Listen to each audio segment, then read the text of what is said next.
Saudaraku, 1 bulan ini ya, hampir 1 bulan ya. Hampir 1 bulan kita masuk, kita belajar mengenai yang namanya favor. Kita belajar apa itu kebaikan Tuhan, apa itu perkenanan Tuhan ya dalam kehidupan kita. Bahkan kita melihat, ngalami itu dalam kehidupan sehari-hari gitu. Tapi khusus hari ini boleh nggak saudaraku? Di minggu yang ketiga ini saya akan berbicara khusus yang namanya special favor. Ketika ada special favor itu dalam kehidupan seseorang, apa sih yang favor itu akan kerjakan gitu? Ketika seseorang itu terima yang namanya special favor, apa yang akan terjadi dalam kehidupannya? Yang pertama saudara, when you receive a special favor itu membuat saudara itu apa ya? Memberikan special access gitu. Yang kedua saudaraku, special favor itu memberikan kepada saudara special exemption, pengecualian khusus. Apa yang buat orang lain gak bisa, buat saudara bisa. Nah, saya akan mengajak saudara memahami terlebih dulu. Kita buka ya Pak ya. Dari Matius yuk kita lihat. Pasalnya yang ke-16. Ayat 15 sampai ayat yang ke-19. Nanti kita akan membaca dari ayat 18 sampai 19 dulu saudaraku. Saya akan mengajak saudara untuk melihat satu orang murid Yesus yang dapat favornya Yesus. Favor itu gimana ya saudara? Kalau bahasa gampangnya itu apa ya? Masuk di hati gitu saudara. Apa? Dalam hidupmu tuh ada orang-orang tuh yang masuk di hati. Gitu. Dan dari sekian banyak muridnya Yesus ini gak semuanya gitu. Tapi Petrus itu kayak dibawa masuk gitu. Dia ngalami favor Tuhan. Nah, kita belajar ya. Dalam kehidupan Petrus ini, ketika dia ngalami favor itu, apa yang dia terima? Ayat 18, yang sudah ketemu karena buka sendiri, boleh katakan amin? Ketemu dari depan juga katakan amin yang paling keras. 18 saudaraku, 2 ayat aja kita baca sama-sama ya. Dengan suara keras 2, 3. Dan aku pun berkata kepadamu, munya adalah Petrus di situ. Engkau adalah Petrus dan di atas batu karang ini aku akan mendirikan jemaatku. Alam maut tidak akan menguasainya. 19 lihat ini yang didapatkan Petrus saudaraku. Kepadamu akan kuberikan kunci kerajaan surga. Boleh katakan kata kunci? Boleh katakan kunci kerajaan surga dengan suara keras? Ketika Petrus terima kunci kerajaan surga itu apa yang terjadi saudaraku? Kita lanjutkan dengan suara keras. Apa yang kau ikat di dunia ini terikat di surga. Apa yang kau lepaskan di dunia ini terlepas. Dari semua, Yesus itu punya banyak murid saudara. Tapi somehow Petrus Pak itu masuk di hatinya Yesus. Karena dia masuk di hatinya Yesus, dia terima akses. Sesederhana ginilah saudaraku, kalau boleh saya tanya, apakah saudara akan mengizinkan sembarang orang masuk ke rumah saudara? I don't think so. Tapi pada orang-orang yang dekat sama saudara, orang yang dekat sama saya bisa kasih kunci kok. Dan karena orang ini dapat kunci, orang lain mau masuk rumah saya harus izinnya panjang saudaraku. Orang lain hanya untuk mau ketemu aja mungkin izinnya panjang. Tapi orang ini punya kuncinya. Bersamaan dengan kunci itu, dia bisa masuk rumah saya dengan bebas. Dia bisa keluar dari rumah saya tanpa ditangkap security saudaraku. Saudara mengerti yang saya maksudkan? Itu yang terjadi ketika dalam hidupmu kau terima favor. Kau jadi terima akses. Dan once in a while dalam kehidupan kita jujur loh saudaraku, siapa orangnya yang gak pernah ngalami masalah? Tapi kalau kau punya favor yang daripada Tuhan, kunci itu membawa engkau untuk keluar dan masuk saudara. But you get to have, saudara harus dapatkan special favornya itu. Itu gak bisa saudara beli dengan uang. Itu didapatkan dari relationship. Dan ketika ketika saudara dapat kuncinya, it's okay punya masalah. Tapi saudara tahu kepada siapa saudara bisa berlari. Karena ketika saudara punya akses untuk keluar, dengar ini saudaraku. Oh, ini yang saya berdoa terjadi atas kehidupan saudara. Ada momen ketika ada permasalahan di dalam kehidupanmu, kau dimampukan keluar dari permasalahanmu. Ada momen bahkan ketika saudara diizinkan ya saudaraku, kadang dalam kehidupan kita, bukan salahnya Tuhan. Kadang kita tanya, Tuhan kenapa kok diizinkan? Salah kita sendiri.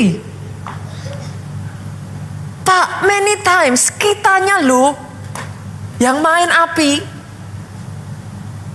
akhirnya terbelenggu.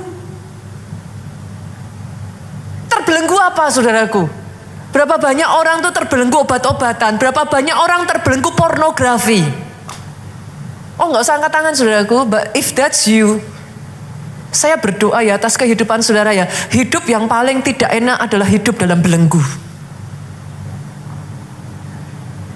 Tapi hari ini saya berdoa saudara bisa melihat apa yang saya katakan ini saudaraku. Apakah saudara pikir Petrus nggak pernah punya masalah? Apa Petrus nggak pernah dibelenggu, Bu? Saya ajak ya, kita buka ya ayatnya. Kita lihat. Petrus ngalami masalah besar saudaraku. Kisah Rasul yuk, pasalnya yang ke-12. Ayatnya yang ke-6 sampai ayat yang ke-7. Masih ingat kisah Petrus dengan Silas di penjara saudaraku? Berapa banyak yang setuju dengan saya ini masalah? Anggukan kepala saudara. Masuk penjara itu masalah saudaraku. Dan bukan hanya masuk penjara, saya bacakan ayat yang ke-6. Pada malam sebelum Herodes hendak menghadapkannya kepada orang banyak. Besok itu Petrus dan Silas akan diperhadapkan pada penghakiman orang banyak saudara. Jangan lupa, Yohanes Pembaptis sudah dipenggal saudaraku. Jadi saudara harus tahu. Pada saat kisah ini disampaikan saudaraku, beberapa pendahulu mereka itu sudah dipenggal kepalanya. Pada hari di mana malam sebelum besoknya mereka itu akan diperhadapkan ke publik saudaraku. Petrus tidur di antara dua orang prajurit. Seketat ini mereka dijaga. Petrus udah masuk penjara itu sebenarnya kurang apa sih? Masuk penjara loh dan kiri kanannya dijaga.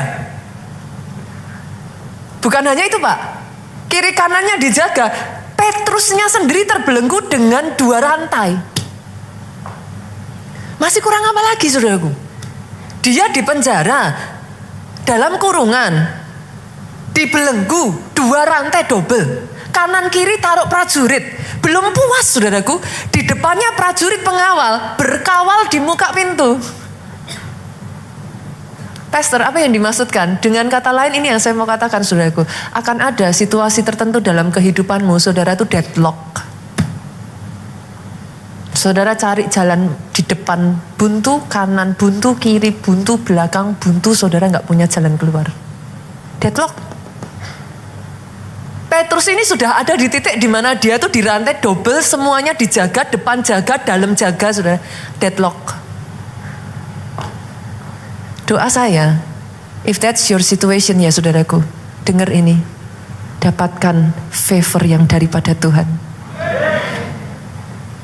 Oh, masuk saudaraku, berperkara sama Tuhan, sampai saudara dapatkan favor yang daripada Tuhan. Karena special favor memberikan special akses atas hidupmu.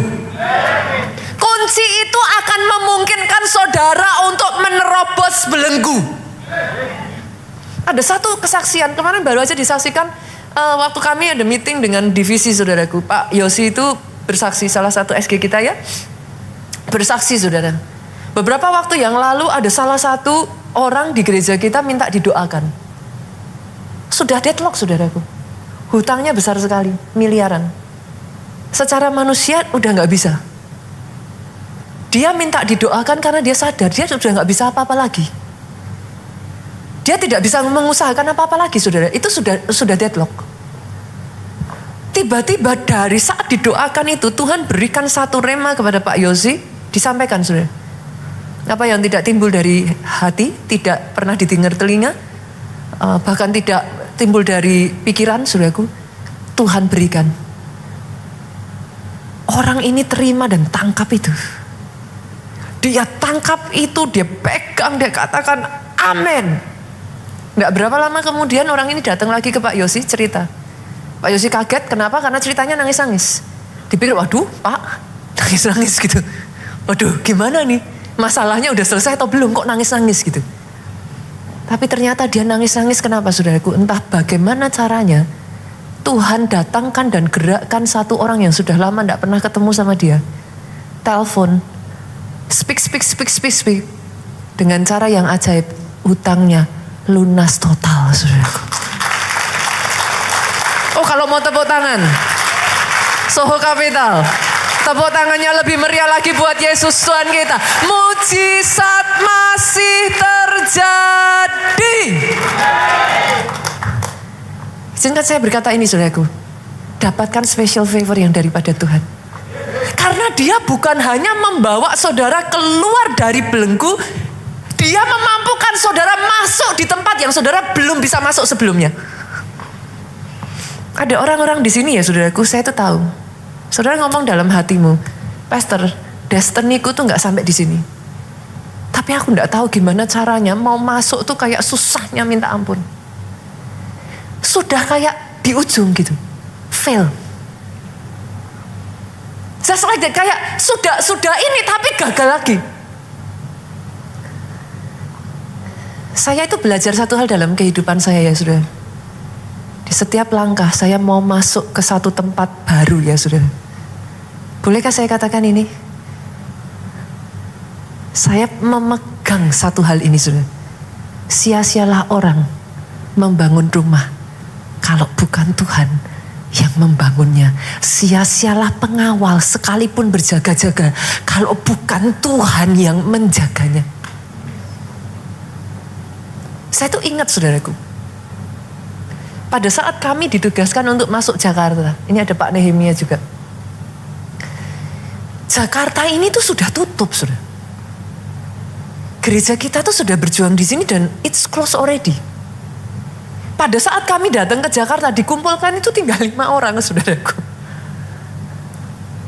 Dan pada saat itu, sejujurnya saudara, kami itu masih memegang penggembalaan yang ada di Jogja.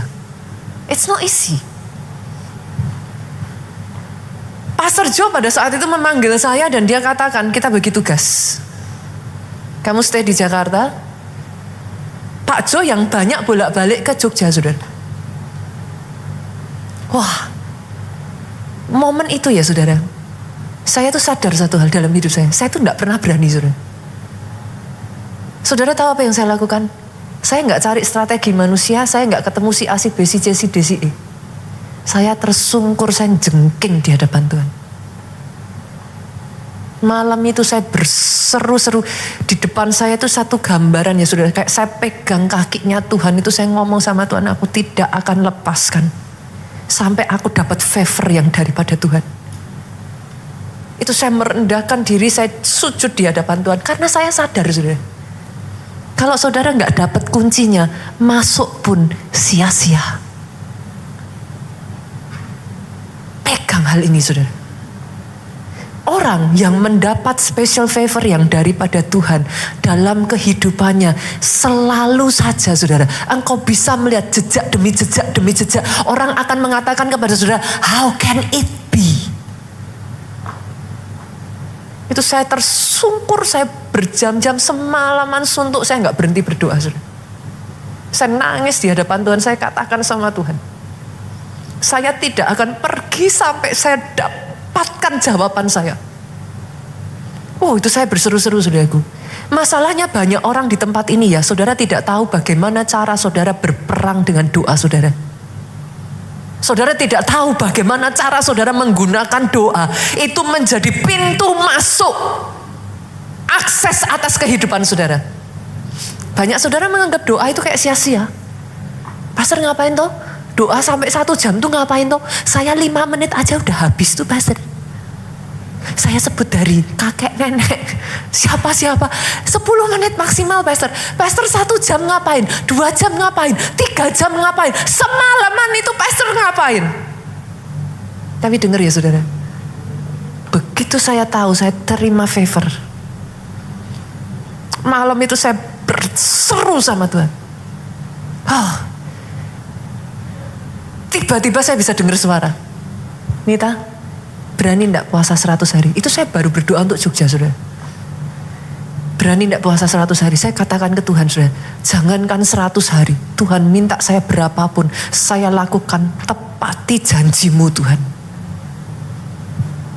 Itu sebabnya tadi saya katakan, saudara, kalau saudara nyanyi, Yahweh, Rafa, Elohim, Jireh, Adonai, if you know siapa yang saudara sebut, hidupmu berubah. Karena lagu tadi itu bukan cuma sekedar lagu. Di dalam lagu itu namanya Tuhan, saudara. Saya katakan ini, saudara kenal Jireh ya, seumur hidup kau gak akan kekurangan apapun. Buktikan perkataan saya, saudara. Itu sebabnya dapat perkenanan Tuhannya dulu. 100 hari saya ngambil doa puasa ya saudara. Suddenly, ini tiba-tiba ya. Tap pintu yang tadinya tertutup satu demi satu dibukakan begitu saja. Akan ada orang-orang di sini ya saudaraku. Buat yang lain masuk pergaulan tertentu nggak sembarangan. Buat saudara dibuka pintunya. Saya nggak tahu ada berapa banyak orang yang bisa nangkep apa yang saya katakan ini. Ada orang-orang di sini ya, untuk dapat project tertentu, saudara harus kenal si A, si B, si C. Tapi ketika kau terima favor, just like that, jatuh kayak dari langit, saudara bingung. Saya kenal siapa ya di sini? Itu favor. Itu favor. Hari ini dapatkan special favor itu dari Tuhan, saudara. Yang kedua, ketika saudara dapat favor itu ya saudara, ada exemption. Ada pengecualian. Itu yang terjadi dalam kehidupan banyak orang-orang yang namanya tertulis dalam Alkitab. Nuh, yang lain binasa saudaraku, udah habis. Tapi karena ada exemption, pengecualian, Nuh itu dapat suara dari Tuhan. Dia dilewatkan. Dia tidak binasa. Itu yang terjadi atas anak saya yang ketiga, saudara. Dokter katakan ini kasus yang terjadi pada anak saya yang ketiga. Mungkin sebagian dari saudara pernah dengar, saudaraku. Anak saya itu enggak, bahkan di antara 3 anak, saya tuh udah tenang-tenang gitu, Jen itu. Kenapa? Karena yang pertama, yang kedua itu masa kandungannya bermasalah terus, saudara. Ada inilah, ada itulah, pokoknya deg-degan aja kayak gitu. Yang ketiga ini waktu mau lahiran saya udah puji Tuhan, finally yang ketiga nothing happen gitu kan saudara. Saya udah tenang saudara, karena nggak terjadi apa-apa. 1 minggu sebelum lahiran saudaraku, dokternya udah ngomong, oke, nanti kamu datang ya, cek, jangan datang tanggal sekian, dia bilang, saya libur, oke? Dah ya, kamu pokoknya awas lu ya. Dokternya mungkin udah tahu ibu-ibu saudaraku. Dia udah ngerti ini ibu-ibu suka khawatir nanti datang sia-sia kan saudara. Dia ngomong gitu, pastiin kamu datang waktu itu tanggal 10 saudara. Jangan datang lebih cepat dari tanggal 10. Tanggal 8 saya libur, dia bilang. Kalau saudara masih ingat tahun itu saudaraku Imlek. Kamu datang ya, tanggal 10. Awas ya kata dokternya. Itu benar-benar ditekankan. Hari Sabtunya saudara, tanggal 6, feeling saya tuh gak enak. Kalau ditanya ada apa? Gak ada apa-apa. Bayinya berdetak dengan baik, segala sesuatunya baik saudaraku. Tapi bolehkah saya katakan ini Jen menerima exemption yang dari Tuhan saudara? Karena gak ada masalah apa-apa. Saya datang, suami saya aja Pak Jo tuh udah ngomong, kamu ngapain ke dokter? Nanti dimarahin loh sama dokternya. Biarin saya bilang. Marahin marah aja, gak apa-apa. Perasaan saya gak enak gitu. Nanti kamu dimarahin gak tahu loh ya. Gak apa-apa. Itu bahkan Pak Jo tuh gak nganterin saya karena dianggapnya ya cuman gak apa-apa, biasa aja gitu. Gak berpikir yang gimana-gimana, rumah sakit sama rumah saya cuma 5 menit saudaraku. Jadi nggak yang berpikir aneh-aneh, sama sekali nothing, nggak ada tanda-tanda apapun. Sampai di sana, betul sudah, dokternya langsung, kamu ngapa kesini? Gitu. Kan saya udah bilang, tanggal 10, kenapa tanggal 6 udah datang? Saya bilang, dok, periksa aja, nggak ada apa-apa, saya tuh malah seneng gitu. Periksa, tuh kan nggak ada apa-apa. Periksa sudah.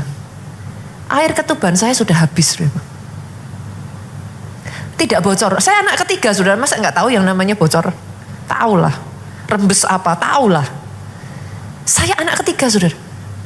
Air ketuban ini kasus hanya terjadi sekian banyak dari sekian ribu, saudaraku. Air ketuban itu diminum oleh plasentanya sendiri, saudara. Disedot dan itu nggak ketahuan, nggak ada tanda apapun, semuanya baik. Tapi bolehkah saya katakan ini atas kehidupanmu?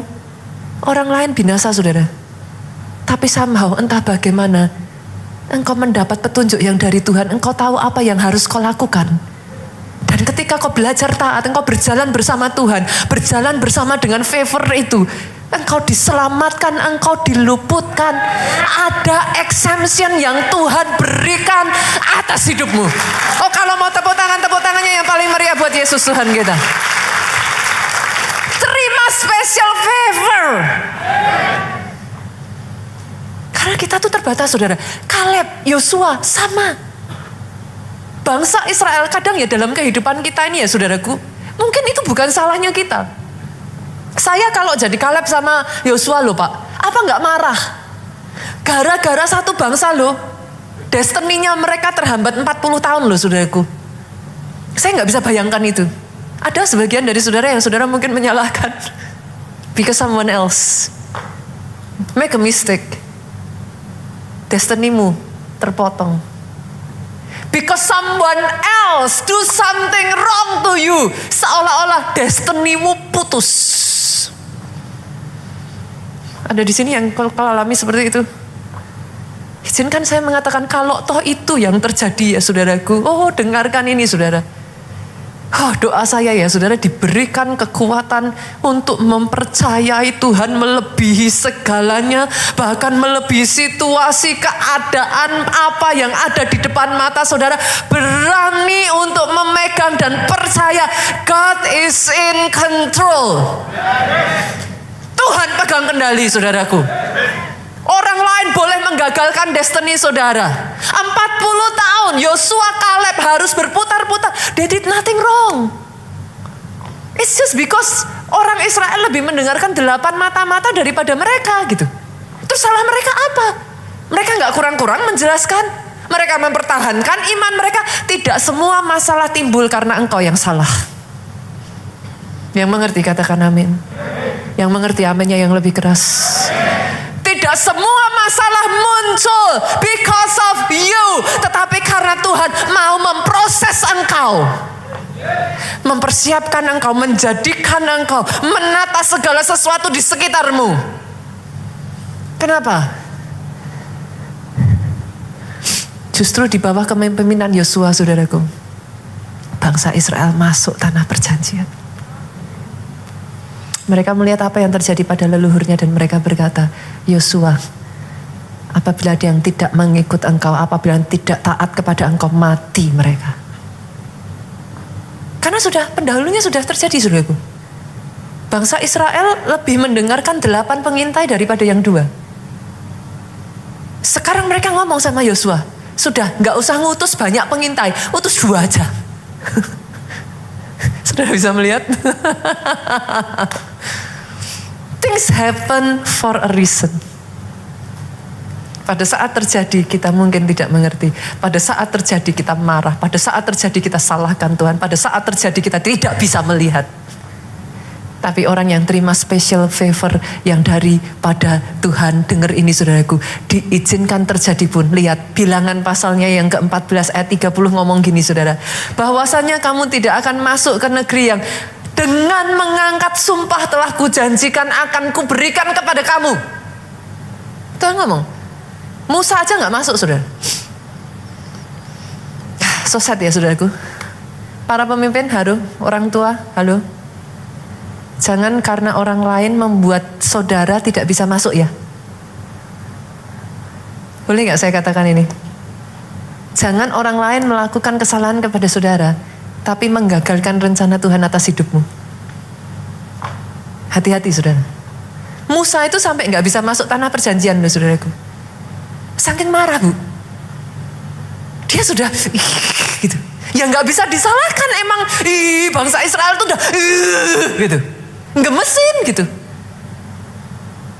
Tapi yang rugi kita kalau kita gak masuk tanah perjanjian. Harus menunggu 40 tahun pun. Lihat ini saudaraku. Ayat yang ke-30 bagian B. Kecuali Kaleb bin Yefune dan Yosua bin Nun. Nama ini digantikan dengan namamu. Ada pengecualian. Masuk tanah perjanjian. Masuk dalam destinimu. Rencana Tuhan harus digenapi atas hidupmu. Oh, baik orang bikin salah, baik orang lakukan yang tidak benar, baik ada hal ini dan itu, masalah ini dan itu, pastikan engkau pegang Tuhan kencang-kencang. Tetap dapat favor yang daripada Tuhan, saudaraku. Itu yang dialami gereja kita loh, saudara. Itu yang dialami gereja kita. Again and again and again and again. Pengecualian demi pengecualian. Banyak orang tuh ngomong sama saya kayak gini saudaraku. Gereja dari Jakarta di daerah besar itu wajar. Karena Jakarta ibu kota. Tapi kalau gereja dari daerah yang ke Jakartanya susah saudaraku. Tapi dengan cara ajaibnya Tuhan tuh saudara. Kalau kau dapat pengecualian. Life is beautiful. Pertanyaannya sekarang jadi gini dong Pak. Kalau gitu pastor gimana caranya? Kok kayak Petrus itu apa yang dilakukan Petrus? Kok dia bisa dapat special favor gitu? Gimana? Supaya saya bisa dapat special favor yang dari Tuhan. What should I do gitu? Kita lihat ya. Tadi kita balik di Matius pasal yang ke-16 tadi saudara. Ayatnya yang ke-15 sampai 19. Kalau tadi kita baca di 18 dan 19-nya, saya tarik saudara. This is the reason. Kenapa Petrus mendapatkan special favor. Ayat 15 yuk, saya bacakan buat saudara. Lalu Yesus bertanya kepada mereka, kata mereka. Berarti Yesus tanyanya ke siapa saudara? Siapa? Siapa? Murid-murid. Satu atau banyak? Hanya Petrus atau banyak? Nah, Yesus tanya apa sama mereka? Yesus tanya gini saudara. Tetapi, apa katamu? Siapa aku ini? Kata Yesus. Yesus tuh ngomong gini sama murid-muridnya. Buat kamu, aku siapa? Yang satu masih bingung, yang satu diem, yang satu masih mikir-mikir. Ayat 16 ngomong gini saudara. Maka jawab Simon Petrus, engkau adalah Mesias, anak Allah yang hidup. This is what I call revelation. Saudara mau dapat special favor? Terima revelation. Maksudnya gimana Pastor? Pengenalan kita akan siapa Tuhan kita menentukan seberapa dia bisa bekerja dalam hidup kita. Saya ulang ya saudara. Itu sebabnya kenapa tadi saya nyebut kalau saudara tahu. Saudara nyanyi tadi itu. Yahweh, Rafa. Saudara tahu nggak apa itu Rafa?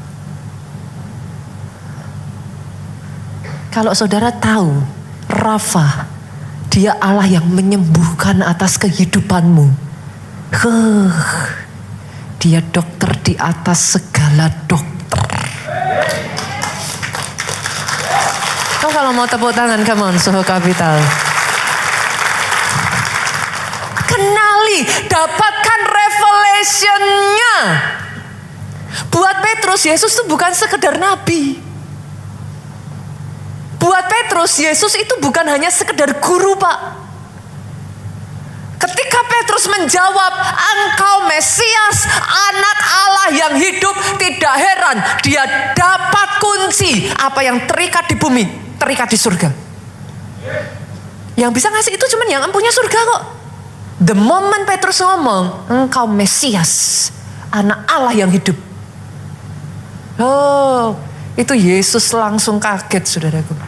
Ayat 17, coba saudara lihat. Apa jawab Yesus kepada Petrus saudaraku? Ayat 17. Kata Yesus kepadanya, berbahagialah engkau Simon bin Yunus, sebab bukan manusia yang menyatakan itu kepadamu, melainkan Bapakku yang di surga. Dapatkan pembukaan saudara. Dapatkan pewahyuan. Sama-sama jadi orang Kristen ya saudara. Saudara kalau cuma jadi orang Kristen biasa ya, Tuhan ya Tuhan aja, that's it gitu. Beda loh saudara. Sampai saudara itu ngalami encounter dengan namanya Jireh, saudara akan tremble saudara. El Shaddai, maafkan saya ya saudaraku. Saudara tahu apa arti El Shaddai? Shaddai, maaf saudaraku. Itu diambil satu-satunya nama dari Tuhan yang punya arti saudara. Kata Shaddai, itu maaf saudara, diambil dari buah dada saudara. Shaddai itu adalah Allah yang memberikan kehidupan, adalah Allah yang mencukupi segala kebutuhan. Itu kalau saudara bisa ngerti itu ya saudara. Sama seperti seorang bayi yang tidak membutuhkan yang lain selain daripada ada dalam dekapan ibunya dan meminum air susu ibunya. Itu Shaddai saudara. You lack of nothing. Engkau tahu itu. Itu sebabnya saudara, pewahyuan kita, kedalaman kita mengenal siapa Tuhan kita, menentukan seberapa Tuhan bisa bawa engkau. Senggol kiri kanan, jadi orang Kristen yang kenal Tuhanmu. Boleh Bapak Ibu? Boleh ya? Karena ketika kau menyadari pewahyuan ini ya saudaraku, itu yang membuat dibuka loh dalam kehidupan Petrus. Murid yang lain gak terima itu loh saudara. Tapi Petrus terima. Doa saya special favor yang seperti itu kau terima atas hidupmu. Dan hebatnya Petrus ya saudara. Dia itu gak gini loh saudara. Apa sih? Stuck dalam satu revelation. Ada banyak orang Kristen itu stuck pada satu revelation. Sukanya kalau cerita sama saya gini. Pastor, dulu pastor. Saya kalau puasa ya pastor. Wah sampai 40 hari pastor. Dulu. Kan banyaknya yang suka gitu kan. Pernah dengar cerita begitu saudara. Dulu saya on fire pastor. Saya menginjil. Saya gak kenal takut pastor. Semua orang saya ajak ke gereja. Dulu. Boleh gak? Always new. New every morning, new every morning. Besar setiamu Tuhan, selalu baru setiap pagi. Itu sebabnya kenapa Bu doa setiap pagi. Karena di situ kita semakin dibukakan revelation siapa Tuhan kita. Kita semakin jadi kenal Tuhan kita. Kita jadi tidak takut hidupnya. Hidup kita bisa tenang. Kita melangkah sekalipun masalahnya belum hilang. Tapi ada kekuatan yang dari Tuhan. That makes different. Itu yang membuat perbedaan saudaraku. Itu membuat hidupmu tidak sama dengan orang dunia yang tidak punya pengharapan. Come on. Kalau kau dapat pewahyuan tentang siapa Tuhanmu besar yang dia bisa kerjakan melalui kehidupan saudara. Yes. Petrus bertumbuh dari satu revelation ke revelation yang lain saudara. Dia tadinya tuh cuman kayak ngomong sama Yesus, ditanya sama Yesus, menurut kamu, aku ini siapa? Dia ngomong, engkau Mesias, anak Allah yang hidup. Berhenti sampai situ? Enggak saudara. Yuk, lompat 3 pasal. Kita buka Matius pasal 19. Petrus itu tanya sama Yesus, Yesus, kalau gitu bagaimana hal mengikut engkau? Ayat 27 sampai 30 saudara. Bagaimana hal tentang mengikut engkau? Kalau aku sudah meninggalkan semuanya, Aku mengikut engkau. Aku dapat apa? Kata Petrus. Ada hal-hal saudara. Ini kalau buat saya sorry loh ya saudara. Pertanyaan Petrus ini lancang saudara. Terlalu berani. Petrus ngomong, aku sudah ninggalin semua Tuhan. Aku mengikut engkau. Aku dapat apa? Kalau Yesus benar-benar menganggap bahwa Yesus gak seneng nih pertanyaan Petrus ya saudara. Kisah Rasul 1 ada kok ceritanya. Yesus ngomong sama muridnya gini, itu bukan urusanmu. Loh ini pertanyaan lancang saudara. Kalau memang Yesus gak suka, dia akan jawab itu. Itu bukan urusanmu. Tapi dijawab tuh sama Yesus sudah. Yesus ngajarin Petrus, kamu pengen tahu hal mengikut aku? Ada banyak orang tidak ngerti. Akhirnya saudara hanya berpikir, pelayanan gak ada bedanya. Saya all out habis-habisan mati-matian buat Tuhan sama jemaat yang lain yang gak ngelakuin apa-apa. Gak ada bedanya. Senggol kiri kanan. Siapa yang bilang?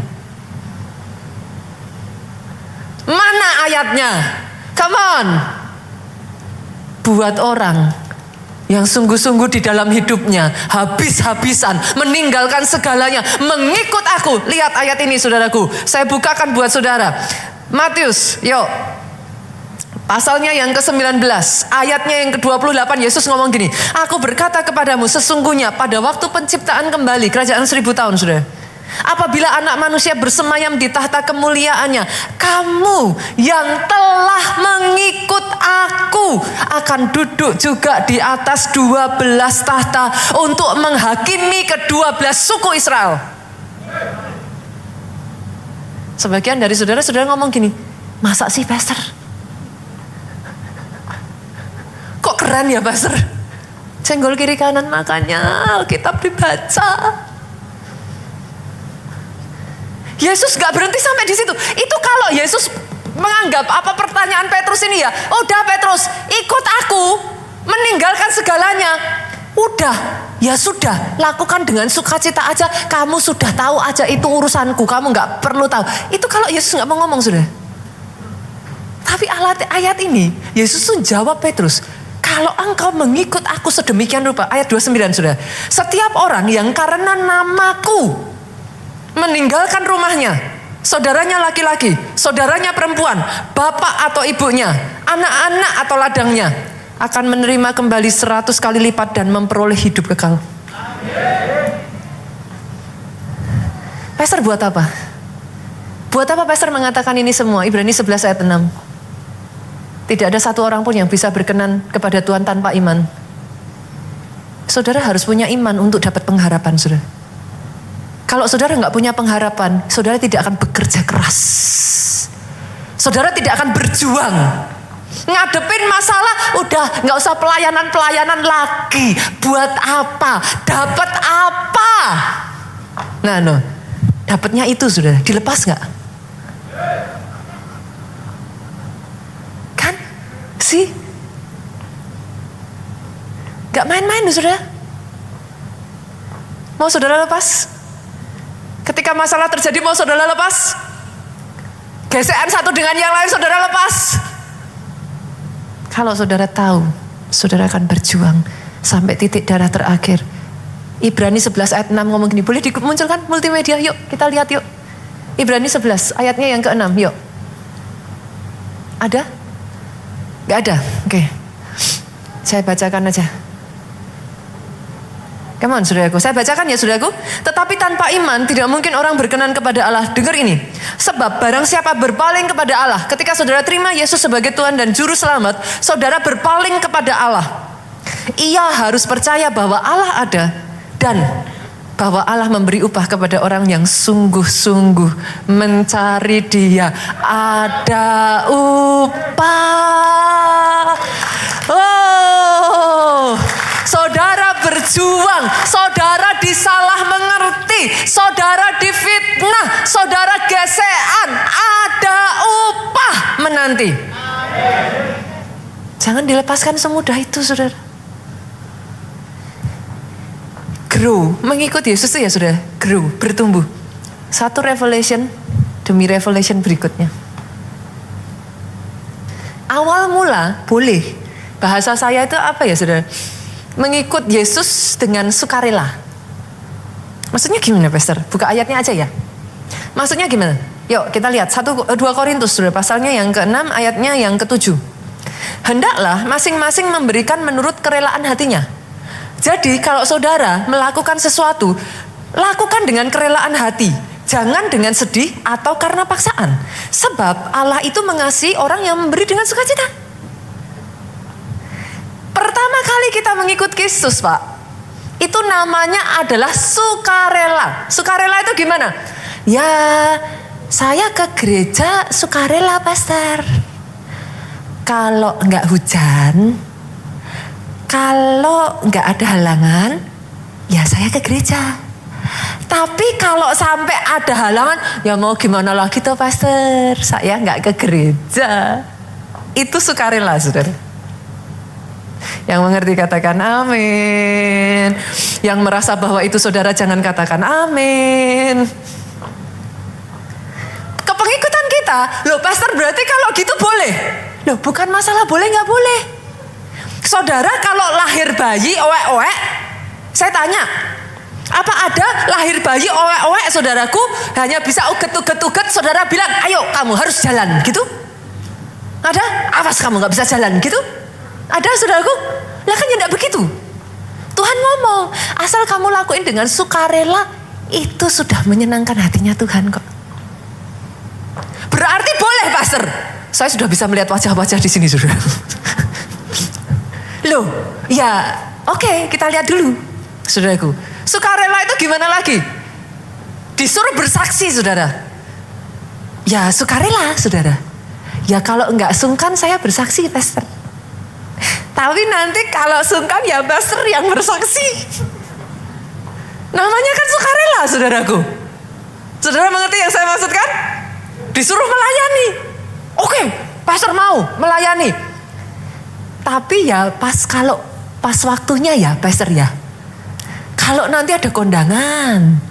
Oh, masih nanti kalau ada saudara kumpul. Wah, enggak bisa melayani, ya enggak melayani Pastor. Sukarela kok saudara. Kan? Benar kan saudaraku? Kayak bayi tadi. Masa saudara, loh itu aja Tuhan udah happy loh saudara. Loh beneran, Tuhan happy. Terus saudara lihat saya, Pastor berarti boleh ya kita melayani dengan cara seperti itu? Boleh gak saudara? Harus bertumbuh Pak. Awalnya boleh gak apa-apa begitu. Tapi coba saya tanya, bayi saudara yang tadi owek-owek, uget-uget kan gak apa-apa tuh saudara. Bayi uget-uget aja saudara, oh so cute kan gitu. Kan? Padahal cuma uget-uget loh saudara. Coba saya tanya, setelah setahun uget-uget. 3 tahun uget-uget saudara. 10 tahun dia uget-uget. Saudara masih bilang, oh so cute gitu. Cekek saudara. 10 tahun ugat-uget terus. Dalam Tuhan sama. Saudara boleh. Itulah yang namanya saudara bertumbuh dari pewahyuan. Di awal oke. Ke gereja cuman sebulan sekali juga oke saudara. Nah kalau sudah terus bertumbuh kayak gitu terus jadi saudara, jitak aja saudara, cekik aja saudara. Kenapa? Karena setelah itu kita harus bertumbuh. Yang mengerti aminnya yang paling keras. Tadinya boleh uget-uget. Oke, saudara nanti lupakan semua khotbah saya nggak apa-apa saudara. Ingat aja. Ya, kalau pulang khotbahnya apa? Jangan uget-uget. Nah gitu aja saudara. Aduh. Kalau saudara terus-menerus ada dalam seperti itu ya saudara, dengar ini. Kalau jadi orang Kristen itu hanya masalah saudara terima Yesus masuk surga. Ya sudah, habis terima Yesus masuk surga, der aja langsung ke surga saudara. Selesai masalah. Benar? Fakta bahwa hari ini saudara masih ada di sini. Tidak cukup hanya sekedar saudara terima Yesus masuk surga. Ada rencana Tuhan yang jauh lebih besar daripada itu. Ada upah. Cuman sekedar hanya terima Yesus masuk surga. Yang mengerti aminnya yang paling keras. Doa saya saudara bertumbuh. Langkah yang berikutnya, mengikut Yesusnya, covenant. Itu adalah sebuah perjanjian. Orang kalau sudah komitmen perjanjian, hujan gak hujan, mood gak mood, susah gak susah, sibuk gak sibuk, tetap ibadah. Itu baru komitmen. Senggol kiri kanan lagi, itu baru bukan uget-uget.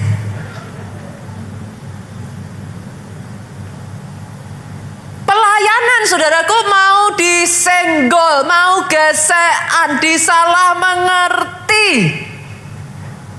Gak dipaksa sekalipun. Kalau sudah komitmen, kalau itu covenant, itu antara engkau dengan Tuhanmu. Dan dengar, karena engkau mengikat perjanjian dengan Tuhanmu, ada special favor atas hidupmu.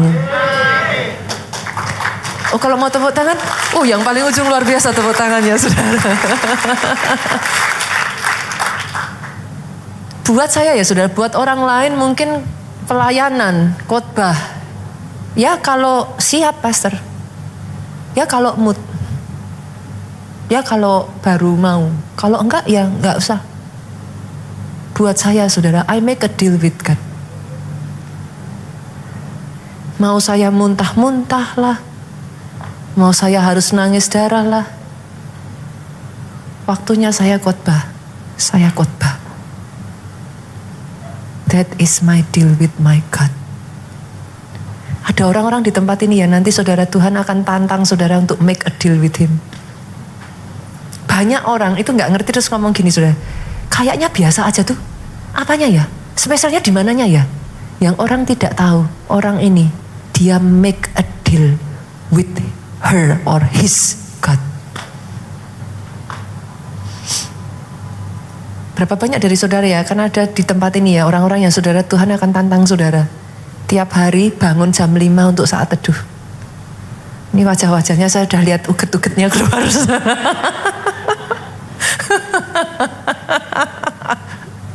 Aduh. Oh yes, saya berdoa itu jadi loh saudara. Tahukah saudara kenapa I love going to Nigeria? Ini sebentar lagi kita ke Nigeria lagi saudaraku. No, I love it. Saya itu orang pertama yang akan menyambut dengan teriak-teriak dan sukacita kalau diajak pergi ke Nigeria, saudara. Yang lain kalau diajak ke Nigeria tuh jawabannya halus, kamu aja, kamu aja. Saya tuh sampai kalau ketemu di orang imigrasi tuh ditanya loh, saudara. Kan satu ketika saya di imigrasi dicapkan, saudara. Orang imigrasinya tuh tanya, Bu, ini liburannya kok anti mainstream katanya, saudara. Dia lihat paspor saya, Nigeria. Dia bilang sama saya, Bu, ini liburannya kok anti mainstream, Ibu kesana tuh ngapain katanya. Dia nggak tahu saudaraku. Setiap kali saya ke Nigeria tuh ya saudara, saya baru nyium udaranya aja ya saudara. Saya hidup saudaraku. Buat saya itu kayak, I'm alive. Saudara tahu kenapa? Di sana saya dapat revelation. Saya dapat revelation. Mereka dibawa masuk dalam dimensi yang saya belum pernah lihat itu ada di negara manapun. Dulu saya berpikir gedung ini sudah besar, saudara. Until I go to Nigeria. Saya berpikir PIK itu udah kegedean. Jujur saudara, waktu ditanya kita mau make a deal yang untuk di PIK ya saudaraku dari Soul Capital. Saya tuh ngomong sama Pak Jo, itu terlalu besar. Sampai saya pergi ke Nigeria. Itu toiletnya saudaraku. PIK itu segede toiletnya mereka. Di situ saya baru gini, malu-maluin ya. Gedungnya cuma sekapasitas toilet saudaraku.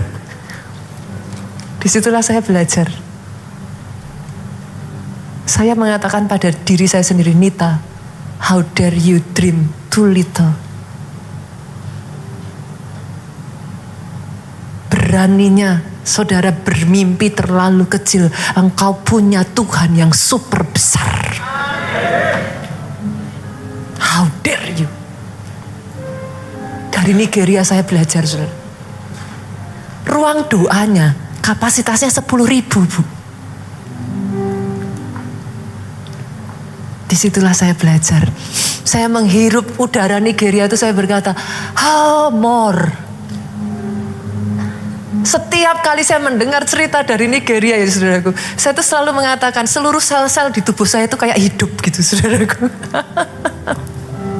And that is real. Oh, saya tuh kalau di sana ya saudaraku, saya tuh bisa nangis. Saya malu. Kenapa di Indonesia belum terjadi? Malu, saudaraku.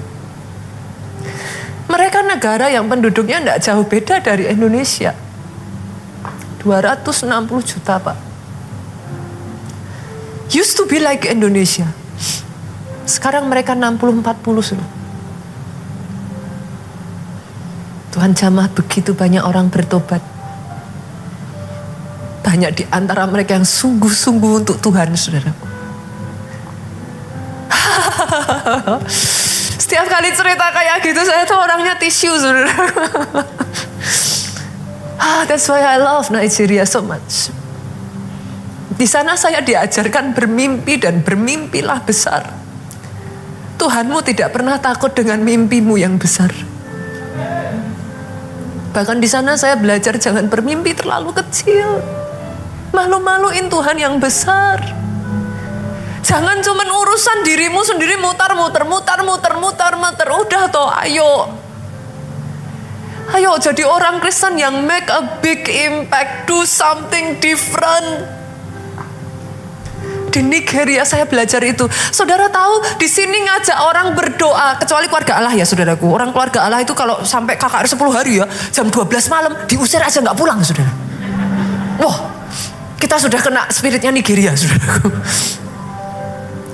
Kecuali di keluarga Allah. Saya itu kadang takjub dengan gereja ini, saudara. Di Nigeria itu ya saudara, selesai jam 3 pagi loh. Jam 4 pagi loh, saudara. Orang-orang disuruh pulang. Delosor, apa itu delosor, saudara? Sujud dari kepala itu nyium tanah, saudara, delosor. Itu mimbarnya tuh tingginya 4 meteran, saudara. Segini nih, saudara. Ya kira-kira lah bawah mimbarnya tuh 4 meteran, saudara. Ya ini separuhnya inilah ya. 4 meteran, saudara. Itu orang ya disuruh jam 3 pagi disuruh pulang. Mereka delosor nyembah Tuhan, doa. Saya sampai fotokan itu, saya nangis. Kenapa, saudaraku? Kehausannya itu sampai kayak gitu, saudara. Mereka tahu kalau mereka tidak berperkara dengan Tuhan ya saudaraku, hidup mereka, nasib mereka tidak akan pernah berubah.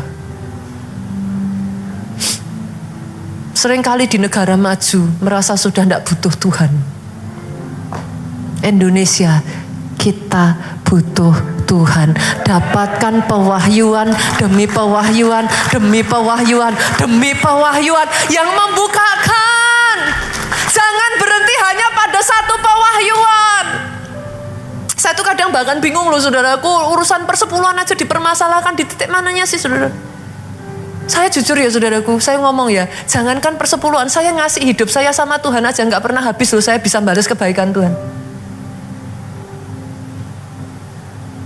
Dan by the way ya, sorry ya saudaraku, Tuhan itu suka orang yang memberi dengan sukacita. Ini ya, saudara boleh rekam nih perkataan saya. Monggo saudara, silakan. Kalau saudara tidak memberikan dengan sukacita, tidak usah ngasih. Selesai perkara. Itu tuh urusan kita masing-masing sama Tuhan. Come on. Semakin engkau kenal Tuhanmu, kok 10% loh saudara, ya ampun Tuhan Yesus, malu loh saya saudara. Kita bisa ngasih lebih aja, itu kehormatan. Tapi saya sadar, saya nggak bisa ngomong ini sama sembarang orang. It takes revelation. Kita kalau sudah kenal Tuhan kita ya, kita tuh hutang hidup sama Tuhan loh saudara. Saudara mau kasih apa? Hidup semua dikasih aja, dibuang aja, nggak pernah bisa balas. Yang mengerti boleh katakan amin. Oh, dengan apa kan ku balas segala kebaikan-Mu. Segenap hatiku menyembah-Mu Yesus. Yesus Tuhan. Jemaat Tuhan boleh yuk, come on, bangkit berdiri yuk. Katakan, dengan apa akan ku balas segala kebaikan-Mu. Oh ya Tuhan. Segenap hatiku menyembah-Mu Yesus. Ku bersyukur padamu.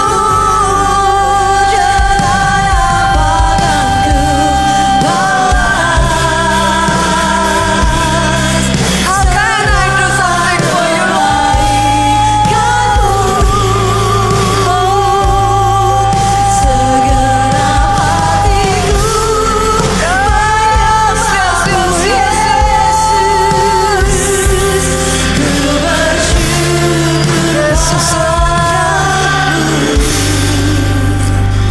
Selamanya.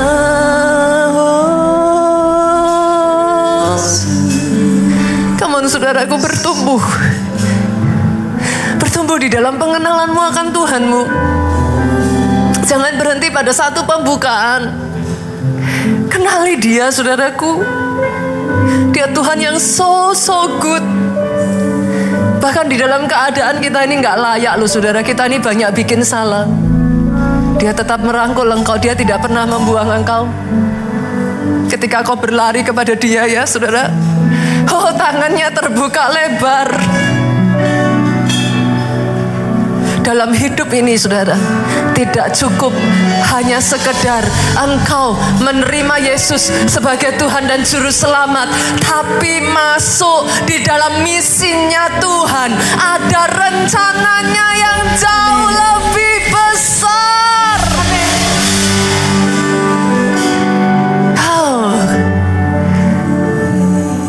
biar revelation ini masuk di dalam kehidupan kita. Segenap hatiku menyembah-Mu Yesus. Ku bersyukur padamu. Oh, katakan saudaraku. Segenap hatiku menyembah-Mu Yesus. Yesus Tuhan. Segenap hatiku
dipelihara oleh Tuhan.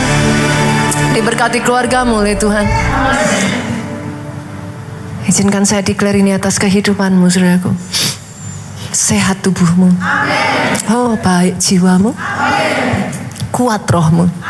Panjang umurmu. Untuk menceritakan segala kebaikan, keajaiban. Oh, hal-hal dahsyat yang Tuhan kerjakan atas hidupmu. Pulang dari tempat ini bawa sukacita, damai sejahtera yang dari Allah Bapa, cinta kasih Yesus Kristus, persekutuan di dalam rohnya yang kudus yaitu Roh Kudus sekarang sampai selama-lamanya. Kau yang diurapi, kau yang diberkati, katakan dengan suaramu yang paling keras.